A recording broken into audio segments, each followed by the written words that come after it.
Toutes les cellules du corps humain utilisent du dioxygène et des nutriments pour produire l'énergie dont elles ont besoin pour se maintenir et assurer leur fonction.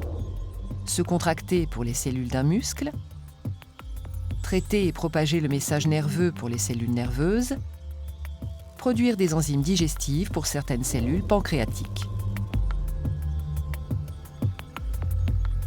Mais d'où viennent les nutriments? D'où provient le dioxygène? Comment sont-ils transportés jusqu'aux organes et aux cellules? La façon dont le corps est organisé pour nourrir toutes ces cellules mérite un coup de projecteur. Tout d'abord, d'où proviennent les nutriments? C'est au cours de la digestion que les aliments sont transformés en nutriments.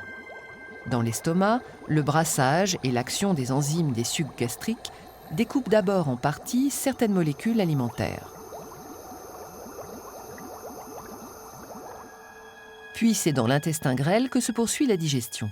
La plupart des molécules complexes des aliments sont transformées en molécules simples, les nutriments, par l'action des enzymes digestives.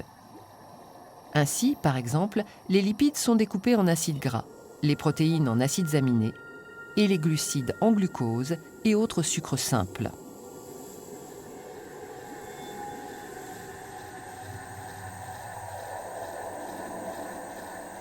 Certaines molécules non digérables par nos enzymes, comme les fibres alimentaires, sont transformées grâce à l'action du microbiote intestinal. Cet ensemble de micro-organismes vivant en symbiose avec nous dans l'intestin synthétise aussi certaines vitamines.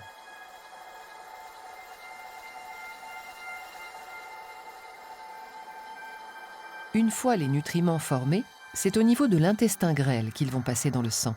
Cet échange se fait au niveau des villosités intestinales, microscopiques petits replis tapissant la paroi interne de l'intestin.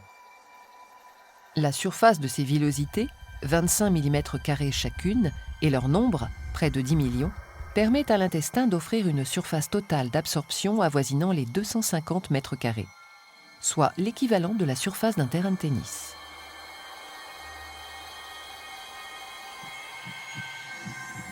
Les nutriments sont alors transportés dans tout l'organisme par le sang et distribués à toutes les cellules de tous les organes, même les plus éloignés de l'appareil digestif. Si l'apport en nutriments est plus important que les besoins, ils sont alors mis en réserve. Le foie stocke les glucides sous forme de glycogène en vue d'une restitution ultérieure. De la même manière, le tissu adipeux fait des réserves sous forme de lipides. Eau et sels minéraux sont absorbés au niveau du côlon.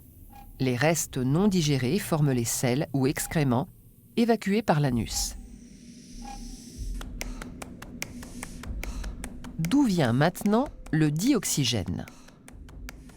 C'est au niveau des alvéoles des poumons que se produit l'échange gazeux entre l'air et le sang. C'est-à-dire que le dioxygène quitte l'air pour passer dans le sang et le dioxyde de carbone s'échappe du sang pour être rejeté dans l'air et quitter l'organisme en passant par les bronches. Le sang, qui était pauvre en dioxygène en arrivant à proximité des alvéoles, s'en trouve maintenant au contraire complètement enrichi. Il quitte les poumons par la veine pulmonaire pour aller irriguer les différents organes du corps afin que le dioxygène soit distribué à toutes les cellules de notre organisme.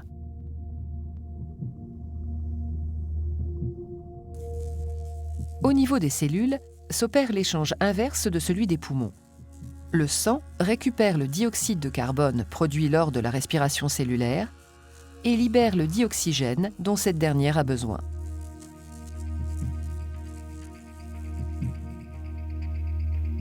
La dégradation des nutriments issus de la digestion, en présence de dioxygène prélevé dans l'air au niveau des poumons, permet de produire de l'énergie chimique utilisable par les cellules. La fonction de nutrition met donc en jeu plusieurs appareils. L'appareil respiratoire apporte le dioxygène et évacue le dioxyde de carbone. L'appareil digestif permet la transformation des aliments en substances nutritives solubles, les nutriments, et l'absorption de ces derniers dans le sang. L'appareil circulatoire distribue dioxygène et substances nutritives. Enfin, l'appareil excréteur élimine les déchets. Répondre aux besoins nutritifs de toutes les cellules de l'organisme nécessite donc rien moins que la mobilisation de 4 appareils du corps humain.